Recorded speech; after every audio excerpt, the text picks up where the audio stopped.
Hello. आज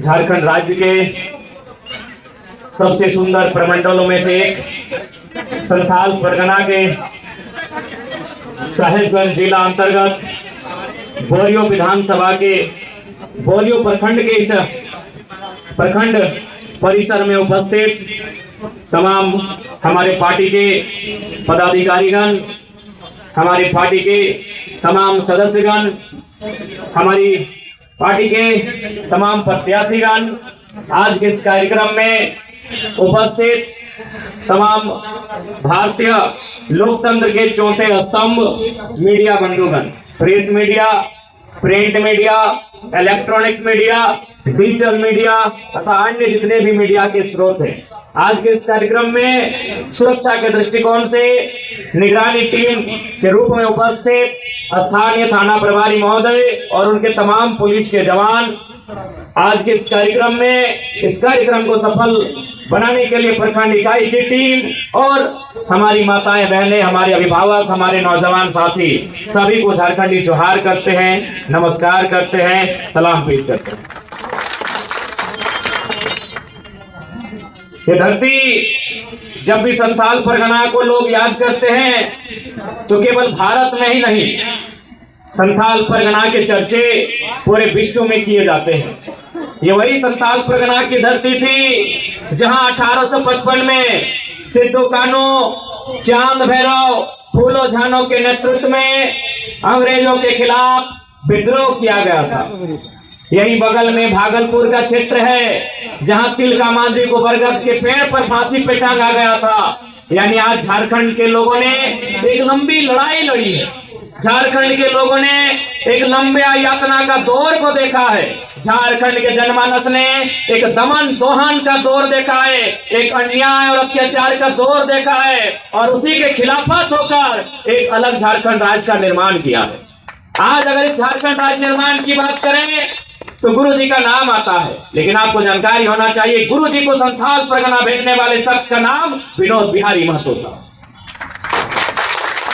गुरु जी का घर रामगढ़ जिला है, यदि आप नहीं जानते हैं, हमारी माताएं बहनें जो बैठी हैं, गुरु जी दिसम गुरु का घर रामगढ़ जिला है जो बोकारो और रांची के बीच पड़ता है। यानी यहां से लगभग 350-350 किलोमीटर की दूरी पे गुरु जी का घर था। गुरु जी की मुलाकात एक दिन एक वकील से होती है। गुरुजी का कोई केस का मामला था, कुछ लोगों ने गुरुजी को सताने का काम किया था, उनकी जमीन को लूटने का काम किया था, जैसा आज आदिवासियों के साथ आज भी हो रहा है। आज भी हमारी जमीन लूटी जा रही है, आज भी बड़े अधिकारी हमारी बात नहीं सुनते हैं, आज भी पूंजीपति लोग हमें सताने का काम करते हैं। तो ठीक ऐसा ही हुआ था किनके साथ? गुरु दिसम गुरु दिसुगुसोरम जी के साथ। तो उन्होंने प्रयास किया कि भाई केस से, क्योंकि उन्होंने सुने उसके बाद बड़ा अच्छा हिसाब लिया था जिन्होंने उनके साथ अन्याय किया था, तो उनको लगा कि अब हम कहीं पुलिस की गिरफ्त में ना हो जाए, तो इस गिरफ्त से बचने के लिए हमें एक अच्छा वकील की आवश्यकता है। और उस समय विनोद बिहारी महतो एक बहुत नामी वकील हुआ करते थे। तो विनोद बिहारी ने गुरु जी को एक ही संदेश भिजवाया था कि देखिए शिबू जी, यदि आप किसी तरह बलियापुर आ गए, विनोद बाबू का घर है बलियापुर, उनका घर है गोला, यानी गोला से बलियापुर की दूरी भी लगभग 100 किलोमीटर से ज्यादा है। तो गुरु जी को एक संदेश दिया कि आप किसी तरह जंगल के रास्ते अगर बलियापुर आ जाते हैं तो आपको बचाने का जिम्मा हमारा होगा। गुरु जी रात के अंधेरे में अपने घर से चलते हैं, बोकारो को पार करते हैं, धनबाद को पार करते हैं, बलियापुर प्रवेश करते हैं। और ऐसा इतिहास कहता है कि गुरु जी को ना केवल विनोद बाबू ने संरक्षण दिया, उनसे कहा कि आप सबसे पहले संथाल परगना जाइए, वहां सबसे ज्यादा संथाल लोग रहते हैं, उनको आपकी जरूरत है। गुरु जी संथाल परगना आते हैं, गांव गांव भ्रमण करते हैं, कभी साहेबगंज, कभी गोड्डा, कभी जामताड़ा, कभी दुंगा, कभी पाकुड़, यहाँ के लोगों को एकजुट करते हैं, यहाँ के लोगों को समझाते हैं कि हमारी ये माटी हमारी है, ये माटी हमारी माँ के समान है, हमने अंग्रेजों से इसे बचाया है, अब हमें इसे डिकू लोगों से बचाना है, अब इसे हमें कॉर्पोरेट से बचाना है, महाजनों से बचाना है, सूदखोरों से बचाना है। गुरुजी गांव गांव जाते हैं और आज विनोद बिहारी महतो, दिसम गुरु शिबू सोरेन, कॉमरेड ए के राय, जपाल सिंह मुंडा, कार्तिक उरांव, शहीद निर्मल महतो, असंख्य बलिदान के बाद, असंख्य संघर्ष के बाद हमें एक झारखंड राज्य मिलता। इस झारखंड राज्य को बनाने में आप बहुत सारे लोग यहाँ बैठे हैं जिनके घर से किसी ने जेल का, किसी ने मुकदमे का सामना किया है, किसी ने पुलिस की लाठी का सामना किया है कि नहीं? ये झारखंड राज्य ऐसे नहीं बना है। लेकिन आज जब हम यहाँ पर आए, सबसे पहले मेरी नजर गई दादी लोग की, जो दादी लोग आगे बैठी है। हाँ दादी, आपके ऊपर मेरी सबसे नजर, मैंने आपको देखा कि आज भी इस उम्र में भी आप हाट बाजार आए हैं। क्या लेके आए हैं दादी? पत्ता लेके आए हैं, दोना लेके आए हैं, यही ना बेचने आए हैं? मेरी सबसे पहली नजर दादी लोग के पास गई, जो आज 60 साल की उम्र में, 70 साल की उम्र में, जिस उम्र में इन्हें घर में अपने नाती को, अपने पोता को गोद में खिलाना चाहिए था, आज झारखंड की आदिवासी महिलाएं आज 15 किलोमीटर, 20 किलोमीटर, 5 किलोमीटर पैदल चल के हाट आती है। कोई पत्ता बेचने आती है, कोई दोना बेचने आती है, कोई दतवन बेचने आती है। बताइए, इससे ज्यादा आप कुछ बेचते हैं क्या? हमने इसी दिन के लिए झारखंड राज्य लिया था? बताइए आप, बोलिए, आप ही बताइए कि हमने इसी दिन के लिए झारखंड राज्य लिया था। आज भी झारखंड की एक आदिवासी महिला 70 साल, 80 साल की उम्र में दतवन बेचने का काम कर रही है, आज भी दोना बेचने का काम कर रही है। और चलिए, हमारा धन्यवाद बोकारो, बड़े बड़े बिजनेसमैन, बड़े बड़े उद्योगपति, बड़े बड़े माफिया एक दिन में अरबों का कोयला बेच रहे हैं। ये हमारे झारखंड की तस्वीर है, ये हमारे झारखंड की तस्वीर है। एक दिन में क्या मैं बताइए, हम मेहनत करके जंगल जाते हैं, पत्ता तोड़ के लाते हैं, दतवन तोड़ के लाते हैं, लकड़ी चुन के लाते हैं, उसे मार्केट में ले जाके बेचते हैं। कितना रुपए मिलता है? ए दादी लोग बताइए आप, कितना रुपए मिलता है? 100, 150, 200, 300, इतना ही ना? यानी दिन भर मेहनत करने के बाद आपको मिलता है 300। और यहाँ माफिया लोग दिन में 3 लाख से लेकर 30 करोड़ तक कमाते हैं। ये मेरे झारखंड की तस्वीर है। इसलिए इस राज्य की तस्वीर को आपको बदलना होगा। इस राज्य की तस्वीर को 2 चीजों से बदल सकते हैं, या तो मतदान से, या तो उलगुलाम से। हम चाहेंगे कि पहली तस्वीर, पहला प्रयास मतदान से हो, यानी अच्छे नेताओं को चुनना है।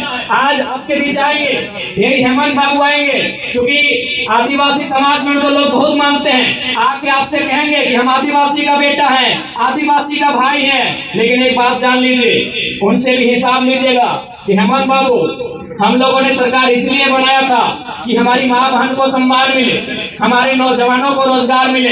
1000 रुपए मैया सम्मान योजना के लिए हमने सरकार नहीं बनाया था। आज हेमंत सोरेन जी की पत्नी क्या है आपको मालूम है? गांडे की विधायक है।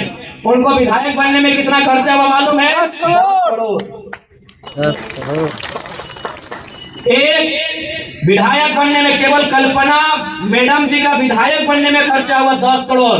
बताइए, अगर वो 10 करोड़ अगर वो गरीब गुरबों के लिए इन्वेस्ट करते, छोटे छोटे लघु उद्योग, छोटे छोटे कुटीर उद्योग या छोटी छोटी योजनाओं में अगर वो पैसा लगाते, तो बताइए 10 करोड़ में कम से कम 1000 को आदिवासी का घर चलता कि नहीं चलता? ये केवल बताते हैं कि हम आदिवासी का बेटा है, आदिवासी की सरकार है। लेकिन हमको लगता है आदिवासी की सरकार नहीं, सरकार में केवल उनका परिवार है।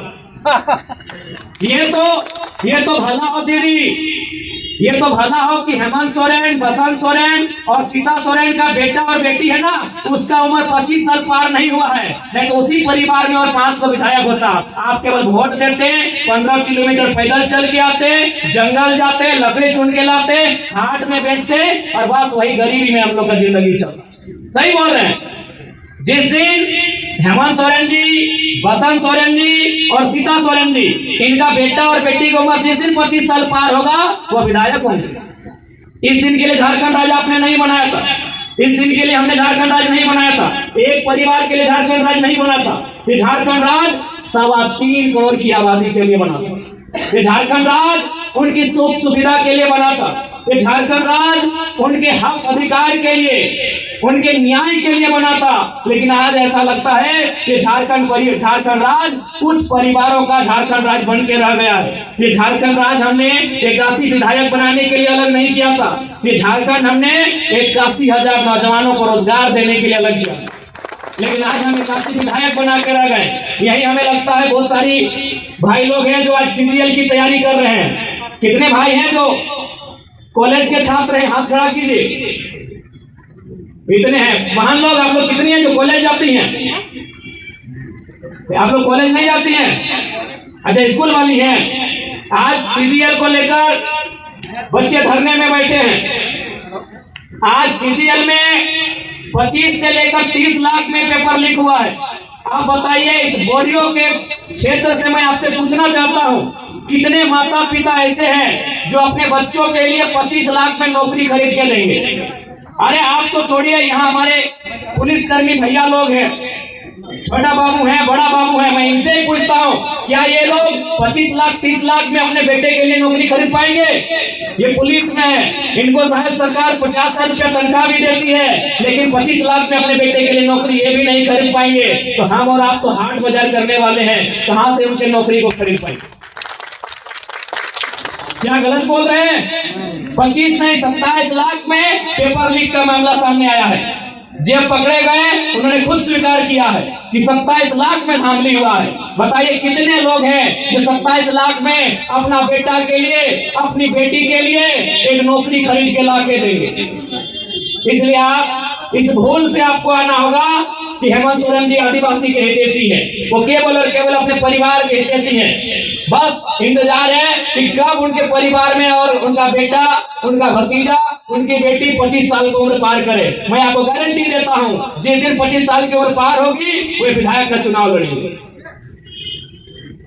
अभी आपको तय करना है कि आपको इसी प्रकार हाट बाजार में जाके दुतवन बेचना है, पत्ता बेचना है, इसी प्रकार लाचारी बेबसी में जीना है, या लड़के जो झारखंड हमने लड़ के लिया था उसी प्रकार अपना अधिकार लड़ के लेना है। ये आपको तय करना है, ये आपको तय करना है कि झारखंड राज्य क्यों बना था। इसलिए आज हम लोग स्पष्ट कहना चाहेंगे कि झारखंड राज्य तो हमें मिला, लेकिन यहाँ के आदिवासियों की मांग थी सरना धर्म कोड, आज तक नहीं मिला।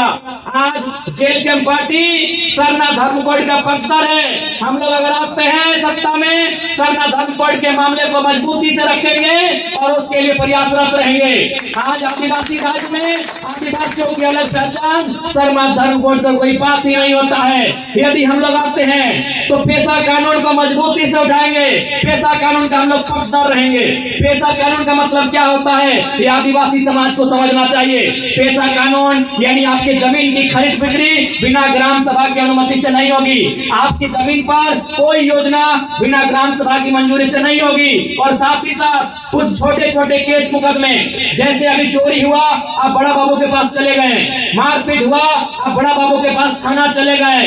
अगर पेशा कानून स्थापित होता है तो छोटे छोटे मामलों में आपको थाना पुलिस जाने की आवश्यकता नहीं होगी। पेशा कानून में प्रावधान है, तो हम लोग पेशा कानून के पक्षधर हैं। आदिवासी राज बोलने से आदिवासी राज नहीं होता है। इस राज्य में सीएनटी कानून है, संथाल परगना में एसपीटी कानून है। एसपीटी कानून का मतलब है आपकी जमीन को कोई खरीदे ना, आपकी जमीन की बिक्री ना हो, क्योंकि अंग्रेजों के काल में चाहे भगवान बिरसा मुंडा की बात रहे, तिलका मांझी की बात रहे, बुद्धू भगत की बात रहे, रघुनाथ महतो की बात रहे, या शेख भिखारी की बात रहे, टीके तुमराव की बात रहे, जिन्होंने इस राज्य के लिए अपना बलिदान दिया है, उनका एक ही नारा था कि जमीन हमारी है, हम खजाना नहीं देंगे। ये जमीन हमारी है, इस जमीन में हम खजाना नहीं देंगे। ये जमीन हमारी है, हम खजाना नहीं देंगे। सिद्धू कानों की बात रहे, चांद भैरव की बात रहे, चांद को महतो की बात रहे, या फूलो छानों की बात रहे, एक ही नारा गूंजा था कि हमारी जमीन है, इस जमीन पे हम खजाना नहीं देंगे। यानी हमारे लिए सबसे इंपॉर्टेंट क्या है? जमीन है। जमीन से बड़ा कुछ नहीं। आज हमारे बाद इस जमीन पर हमारी आने वाली पीढ़ी खाएगी, उनके चले जाने के बाद उनकी आने वाली पीढ़ी खाएगी कि नहीं? देखिए माताएं बहनें, हमारे अभिभावक, संपत्ति दो प्रकार की होती है और यहाँ जितने लोग आए हैं, चाहे मीडिया के कर्मी हो, चाहे मंच में हमारे नेतागण हो, चाहे बगल में हमारे पुलिस वाले भैया लोग हैं, चाहे आप जो नीचे बैठे हाथ बाजार करने वाले, सबकी इच्छा होती है संपत्ति अर्जित करने की कि मेरा कुछ संपत्ति बने। संपत्ति दो प्रकार की होती है, चल संपत्ति। चल संपत्ति का मतलब ये मोबाइल, ये छाता आपका चल संपत्ति है, ये जो अपने नाक में पहनना है, गले में पहना है, ये चल संपत्ति है। आपके जेब में जो बटुआ है वो चल संपत्ति है। आप जिस गाड़ी में महंगी महंगी गाड़ियां, ये चल संपत्ति है, इसका ठिकाना नहीं है। आज अगर बोरियों में है तो कल दुमका में मिलेगा। एक ही चीज का ठिकाना है, ये जमीन का टुकड़ा आज भी बोरियों में है और 100 साल बाद भी बोरियों में रहेगा। और हमारी लड़ाई इसी जमीन के टुकड़े की लड़ाई है। झारखंड में क्या लिखा है? झारखंड। झाड़ मतलब क्या होता है? जंगल, और खंड मतलब जमीन का टुकड़ा। ये जमीन के टुकड़े की लड़ाई है कि आप हमसे हमारी जान ले लो, हम दे देंगे, लेकिन जमीन का टुकड़ा नहीं देंगे। इसी जमीन के टुकड़े में हमारे बाप दादाओं ने फसल उगाया है और अपने परिवार का भरण पोषण किया है। हमारी असल लड़ाई एक जमीन के टुकड़े की है। इसलिए आज आपसे कहेंगे, आज केवल और केवल ये लोग ठगने का काम करते हैं। जब से मुख्यमंत्री मैया सम्मान योजना लेके आए, ये बीजेपी वाले की योजना लेके आए, दीदी गोगो योजना, मैं चाहूंगा स्थानीय थाना प्रभारी महोदय संज्ञान ले और जो लोग उस प्रकार का कैंप लगा रहे हैं, चूंकि ये जिला का आदेश है, जिला कार्यालय का आदेश है कि गोगो दीदी नाम की कोई योजना नहीं चल रही है, तो जो लोग कैंप लगा रहे हैं उनको जेल के अंदर डालिए। हमारी झारखंड की जनता को गुमराह करने को उन्हें कोई हक नहीं है, हमारी भोली भाली जनता को भगाने को उन्हें कोई हक नहीं है। इसलिए मैं स्थानीय थाना प्रभारी महोदय सामने है, आपसे मेरा विनती होगा कि जो लोग दीदी गोगो योजना के नाम पर फॉर्म भरवा रहे हैं उस कैंप में आप घुसिए, उन्हें डंडे से मारिए और जेल में बंद कीजिए। उन्हें हमारी भावनाओं से खेलने का कोई हक नहीं है। इन्होंने मजाक बना के रख दिया है। इसलिए आज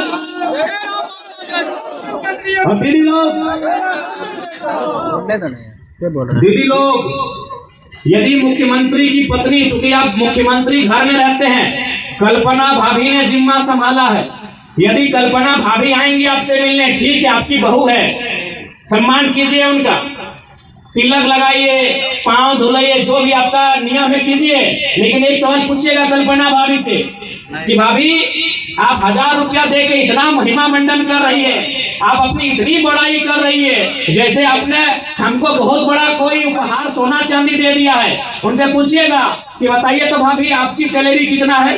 ठीक है, आप हमको 1000 रुपया दे रहे ना, 1000, बताइए आपकी सैलरी क्या है? मालूम है उनकी सैलरी 3 लाख। आज के डेट में विधायकों की सैलरी क्या है? 3 लाख है। उस हिसाब से हेमंत सोरेन जी की तनख्वाह 3 लाख, बसंत सोरेन जी की तनख्वाह 3 लाख, सीता सोरेन जी की तनख्वाह 3 लाख, कल्पना सोरेन जी की तनख्वाह 3 लाख, और उनके पिताजी गुरुजी राज्यसभा सांसद हैं, उनकी भी तनख्वाह 3 लाख। तो 5 दिया 15 लाख, यानी उनके परिवार को जा रहा है 15 लाख और आपको दे रहे 1000, और मंच में आके कह रहे हमने बहुत बड़ा काम किया।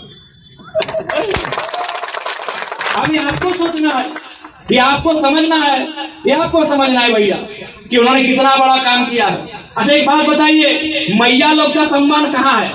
पहला बात, मैया का सम्मान मैया के सम्मान में नहीं है, मैया का सम्मान उसके भैया के सम्मान में होता है, मैया का सम्मान उसके पप्पा के सम्मान में होता है, मैया का सम्मान उसके पति के सम्मान में होता है। तो सरकार से बोलिए, बीजेपी वालों से भी बोलिए कि ये ड्रामा, ये मैया सम्मान का योजना का ड्रामा, ये दीदी को ड्रामा बंद कीजिए। यदि आपको सच में मैया को सम्मान देना है तो हमारे घर में जो पढ़े लिखे लड़का और लड़की है, जो पढ़ा लिखा लड़का लड़की है, उसको 15,000 से 25,000 का नौकरी कैसे मिले, ये बात कीजिए। उनको 15,000 से 25,000 का नौकरी कैसे मिले, ये बात कीजिए। क्या गलत बोल रहे हैं भैया लोग? नहीं। क्या दीदी लोग गलत बोल रहे हैं? ए दादी गलत बोल रहे हैं क्या? ये 1000 में क्या होगा बताइए? 1000 रुपया में आपका राशन होगा, दाल चावल होगा, नमक होगा, तेल होगा, क्या होगा 1000 में? इसीलिए कहिए कि ये ढकोसला, ये ड्रामा मत कीजिए। हमें दीदी को योजना भी नहीं चाहिए, हमें मैया समान भी योजना नहीं चाहिए। आप उस पैसे से कोई ऐसा काम कीजिए कि हमारे पढ़ने लिखने वाले नौजवानों को, चाहे वो लड़का रहे चाहे लड़की रहे, उसको 15,000 से 25,000 तक का महीना मिले, ऐसी व्यवस्था कीजिए। अब ऐसा नहीं आप सोचिएगा कि इस राज्य में पैसा नहीं है। इस राज्य में अगर पैसा नहीं है तो कहीं नहीं है, लेकिन सवाल है कि आपका पैसा है कहाँ? आपका पैसा नेताओं के दरबार में है, आपका पैसा ट्रस्ट IAS IPS की तिजोरी में है, आपका पैसा बेईमान कॉर्पोरेट की जेब में है। इस राज्य में अगर पैसा नहीं है तो क्या बंगाल में मिलेगा, बिहार में मिलेगा? अरे झारखंड जहां कोयला है, झारखंड जहां पत्थर है, झारखंड जहां यूरेनियम है, थोरियम है, ब्रोमाइट है, क्रोमाइट है, बॉक्साइट है, आयरन है, स्टील है, गैस है, बारूद भी है झारखंड में। यदि झारखंड में नौकरी नहीं है तो क्या बंगाल और बिहार में मिलेगा? बताइए। झारखंड में पैसा है, आपका पैसा नेता ऐश कर रहे हैं। जैसे अभी मुख्यमंत्री जी को एक दिन मन किया कि चलिए क्रिकेट खेलेंगे, पता है कितना खर्चा हुआ था? 70 लाख। 70 लाख में वो योजना आ जाएगा, 70 लाख में वो पंचायत में योजना आ जाएगा। मालूम है अभी झारखंड में जो मंत्री लोग हैं 11-12, उनका घर कितना में बना है? 6 करोड़। आपका घर कितना में बनता है? 1,25,000। तो चलिए यही गुना भाग करते हैं, 6 करोड़ यानी 6 के बाद 7 को 0 और 1,25,000, 0 काटिए, 125 रुपए में जो है इसको गुना भाग कीजिए, 480 रिजल्ट आता है। यानी 480 को परिवार को जो आवास मिलता, एक मंत्री हड़प के बैठा है और बोलता है खजाना खाली है। कोई खजाना खाली नहीं है, आपका हिस्सा मंत्री की तिजोरी में है। मुख्यमंत्री ने इस बार कई फॉर्च्यूनर लिया है, मालूम है आपको? कितना लिया है जानना होगा आपको। राज्य की संपत्ति होंगे, बाबूजी की संपत्ति नहीं है। इस बार मुख्यमंत्री महोदय ने 20 फॉर्च्यूनर लिया है। एक फॉर्च्यूनर का दाम होता है 50 लाख से 60 लाख, तो 20 गुना 50 लाख कीजिए और हिसाब देखिए कितना होता है। इस राज्य में पैसा है, इस राज्य में सब कुछ है, क्या नहीं है? नेताओं की सद्बुद्धि नहीं है, नेताओं की नियत नहीं है। और कहां से रहेगा? आधा से ज्यादा मैट्रिक फेल है, आधा से ज्यादा मैट्रिक फेल है, मालूम है कि नहीं? 12 को में 6 को मंत्री नॉन मैट्रिक है। कहां से इनके पास प्लानिंग रहेगा, कहां से इनके पास डिजाइनिंग रहेगा? ये बोलते हैं पैसा नहीं है, भरपूर पैसा है। अभी समझाते हैं पैसा कहाँ है। अच्छा बताइए, इससे पहले जो बीजेपी की सरकार थी, आपके जो बच्चे स्कूल जाते थे उनका स्कूल का ड्रेस कौन रंग का था? लाल रंग का था। थोड़ा सा कब था? जो अभी हम लोग दुर्गा पूजा में घर में उस रंग को लगाते हैं, टीका पोका, कत्था रंग का था। अच्छा एक बात बताइए, यहाँ जितने भैया लोग आए हैं थोड़ा देखिए तो कितने लोग कत्था फुल पैंट पहन के आए हैं? एक भी नहीं। इसका मतलब क्या है कि कत्था रंग प्रचलन में नहीं है। हेमंत सोरेन ने कौन रंग लेके आए? हरा। चेक कीजिए तो कितना लोग हरा जींस पहन के आए हैं? एक भी नहीं। इसका मतलब क्या है कि हरा रंग भी मार्केट में अवेलेबल नहीं है। इसका मतलब क्या है, एकदम समझिएगा कि यदि सरकार नीला रंग का कपड़ा लेके आती, यदि सरकार व्हाइट कलर का कपड़ा लेके आती, यदि सरकार काला रंग का कपड़ा लेके आती, तो उस रंग का कपड़ा सिंह जी के दुकान में भी मिलता है, पांडे जी के दुकान में भी मिलता है, राय जी के दुकान में मिलता है, टूडू जी के दुकान में भी मिलता है, सोरेन जी के दुकान में मिलता है, भगत जी के भी दुकान में मिलता है, और अंसारी जी और महतो जी के दुकान में वो रंग का कपड़ा मिलता है। यानी आप मार्केट में कहीं खरीद सकते हो। तब सरकार क्या करती है, सुनिए कैसे घोटाला करती है। जब नई सरकार आती है सबसे पहले वो अपने IAS को जिम्मा देती है कि कैसे कमाना होगा, तो फिर वो क्या करती है, एक कपड़ा बनाने वाली कंपनी से बात करती है कि भाई आपको हम 6 महीना का टाइम दिए, एक ऐसा कपड़ा लेके आइए जो मार्केट में नहीं है। अब वो लेके आई हरा रंग का कपड़ा। अब मान के चलिए झारखंड में स्टूडेंट है 80 लाख, एक बच्चा खर्चा करेगा 1000 रुपए तो 80 लाख गुना 1000, चलिए यही गुना करते हैं, पढ़ा लिखा स्टूडेंट है, मैथ कमजोर नहीं है, तो 80 लाख में 3 जीरो, अगर 2 जीरो देंगे तो 80 करोड़ और 1 जीरो देंगे तो 8 अरब। अब चूंकि सरकार 5 साल चलेगी, यानी 8वां वाला बच्चा 12 तक जाएगा, यानी कितना हो गया 8 अरब गुना 5 40 अरब। अगर उसमें जेन्युइन लागत 10 अरब है तो 30 अरब का घोटाला है। अब मेरी बात सुनिए, अब मान के चलिए हम लोग सरकार 24 में बनाते हैं, मान के चलिए कि जयराम महतो जेल कैंप पार्टी 2024 में सरकार बना लेती है और हमको भी यदि स्कूल में घोटाला करना है, जैसा रघुवर दास ने किया, हेमंत सोरेन ने किया, यदि हमको भी घोटाला करना है तो हम नोटिफिकेशन जारी करेंगे, हम कैबिनेट में प्रस्ताव लाएंगे कि आज के बाद झारखंड में जितना भी स्कूल है उनके जो बच्चे पढ़ते हैं उनका जो ड्रेस होगा वो पीला रंग का फुल पैंट होगा, पीला रंग मार्केट में नहीं है, यानी हम फ्रॉड करेंगे, हम फिर से लूटेंगे और इसी प्रकार किसी कंपनी को 6 महीना का टाइम देंगे कि आप पीला फुल पैंट बनाइए। है पीला फुल पैंट पहने, कितना पहने दिखाइए, कौन पहने पीला फुल पैंट दिखाइए, पहने हैं। इसी प्रकार झारखंड को लूटा जा रहा है। यदि हमको 29 में फिर घोटाला करना हो तो हम 29 में क्या नियम लाएंगे कि आज के बाद से जो ड्रेस होगा स्कूल का वो फुल पैंट का रंग गुलाबी होगा। दिखाइए कितना लोग गुलाबी पहने हैं। एक पढ़ा लिखा लड़का है, एक मामूली बात है लेकिन समझा दी, समझना आपको है, नहीं समझना आपको है। चलिए और एक उदाहरण देते इस चबूतरा से। अभी जो आवास मिलता है, सरकारी आवास, कितना दाम है उसका? 1,20,000, 25,000, 1.5 लाख से ज्यादा नहीं। पता नहीं आपको कितना मिलता है। हमारे धनबाद बोकारो में जो ग्रामीण में मिलता है उसका दाम है 1,25,000 दाम है। इस चबूतरे में हम खड़ा है, बताइए चबूतरा का दाम कितना है? इसका राशि क्या है? 2.5 लाख से 3 लाख। अब हमको एक उत्तर दीजिए कि घर बनने में ज्यादा खर्चा है कि चबूतरा बनने में? घर बनने में, लेकिन चबूतरा बनने में पैसा लगाते क्योंकि घोटाला करना। तो बोलेगा कौन?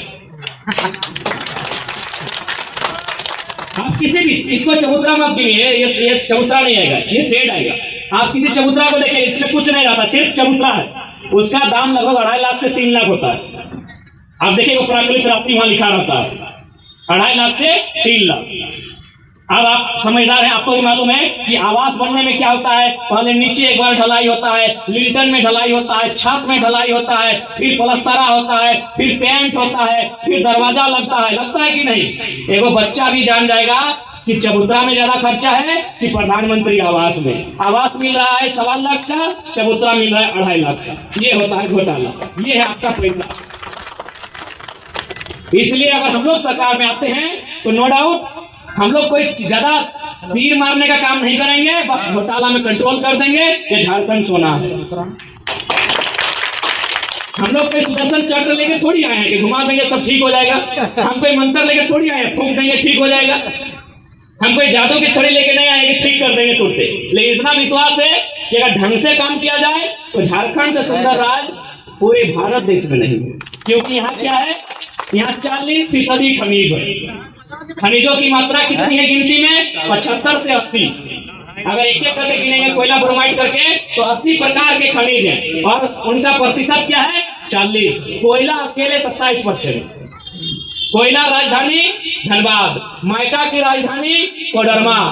यानी हमारा एक एक को जिला, एक एक को मिनरल्स देता है पूरे देश को भारी मात्रा में। लेकिन दिक्कत क्या है? इनकी नीयत में दिक्कत। क्यों दिक्कत है? नहीं इनको मालूम है यह खान साहब कहाँ जाएंगे, बस बीजेपी को हराना है, खान साहब का वोट मेरे पास, इनको कोई मत लेना, कोई दिक्कत नहीं, कुछ दीजिए चाहे नहीं दीजिए। आदिवासी कहाँ जाएंगे, बस ऐसे दिखाना है। अच्छा ये बिजनेसमैन है, बढ़िया वर्ग है, ये तो भाई बीजेपी के वोटर्स हैं, ये आदिवासी है तो जेएमएम वाले हो गए, ये कांग्रेस वाले मुस्लिम है, ये तो हमारे वोटर हो गए। यानी आपको उन्होंने अपना वोट बैंक बना लिया, बंधुआ में तो रहता है, आपको अपना बंधुआ मजदूर बना लिया है। एक बात स्पष्ट जान लीजिए, अब तो चुनाव मुद्दा में होता ही नहीं है। अब तो शिक्षा की बात करते ही नहीं है, रोजगार की तो बात करते ही नहीं है, वो 5 सालों में क्या करेंगे वो तो बात करते ही नहीं है। अब चुनाव पार हो जाता है, इंडिया पाकिस्तान, हिंदू मुसलमान, इसी में पूरा चुनाव पार हो जाता है। एक इसके लिए दोषी कौन है मालूम है? हम और आप दोषी, जनता दोषी। क्यों दोषी मालूम है? अभी चंपई सोरेन चर्चा में है क्योंकि उन्होंने बीजेपी ज्वाइन कर लिया है। क्यों ज्वाइन किया है आप आधा जानते हैं, हम पूरा बता देते हैं। एक, ज्वाइन करने का कारण यह है कि हाँ जेएमएम ने उनको उचित सम्मान नहीं दिया। दूसरा कारण यह भी है कि अपना बेटा बाबूलाल सोरेन के लिए टिकट मांग रहे थे। यानी चंपई सोरेन जो शख्स 2 बार मंत्री रहे, जो शख्स मुख्यमंत्री रहे, जो शख्स 25 साल से विधायक हैं, उनको भी चिंता है अपने बेटे की। सोचिएगा बात को कि जो शख्स 25 साल मंत्री विधायक बन के रहा, मुख्यमंत्री बन के रहा, उसको भी चिंता है अपने बेटे की कि बेटवा को टिकट कैसे मिलेगा घाटशिला से, और आपको चिंता नहीं आपके बेटे की। तो कौन जिम्मेवार है भैया, कौन जिम्मेवार है? इसको उसको बोलने से क्या होगा, इसको दोष देने से क्या होगा? आपने कभी सवाल किया कि हम अपने बेटे के भविष्य के लिए आपको वोट दे रहे हैं? आप प्रत्येक जिला स्तर में एगो विश्वविद्यालय, एगो महाविद्यालय की स्थापना करेंगे जहां UG to KG to PG की पढ़ाई फ्री होगी। आपने ये चर्चा किया? नहीं चर्चा किया। आपने कहा कि प्रत्येक पंचायत में एक स्वास्थ्य केंद्र होगा जहां एक एमबीबीएस डॉक्टर बैठेगा जो हमारी इलाज का, हमारी सेहत का ख्याल रखेगा। नहीं किया। आपने बस यही देखा कि इंडिया बोल रहा है बीजेपी वाला, पाकिस्तान बोल रहा है ये वाला, हिंदू का पक्ष ये ले रहा है, मुसलमान का पक्ष ये ले रहा है, मुद्दा का पक्ष कौन ले रहा है आपने चर्चा ही नहीं किया। अरे भाई सोच के देखिए, चंपई सोरेन अपने बेटे की चिंता कर रहे हैं। हमारे धनबाद में एक सांसद बने, अब वो चिंता कर रहे हैं कि मेरी पत्नी को बागमारा का टिकट कैसे मिलेगा। गिरिडीह के सांसद को चिंता है कि रामगढ़ से मेरे बेटे को टिकट कैसे मिलेगा, है कि नहीं है?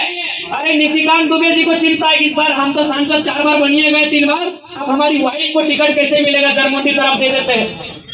उनको भी चिंता है अपनी पत्नी की, उनको भी चिंता है अपने बच्चों की। हमें मुख्यमंत्री ने क्या किया?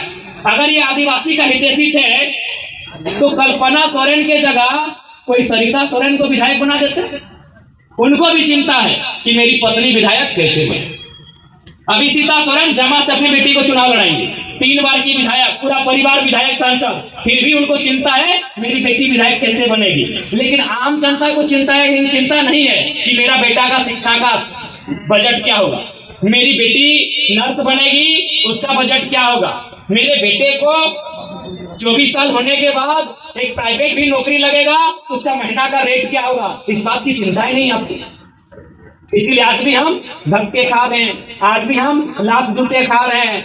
तो इसलिए एक बार यदि आपको विश्वास लगता है तो इस राज्य में हमें मौका दीजिए, इस राज्य को हम लोग बदलेंगे। और कैसे बदलेंगे ये हमने पूरी दुनिया के सामने कहा है, अग्रेसन से बदलेंगे।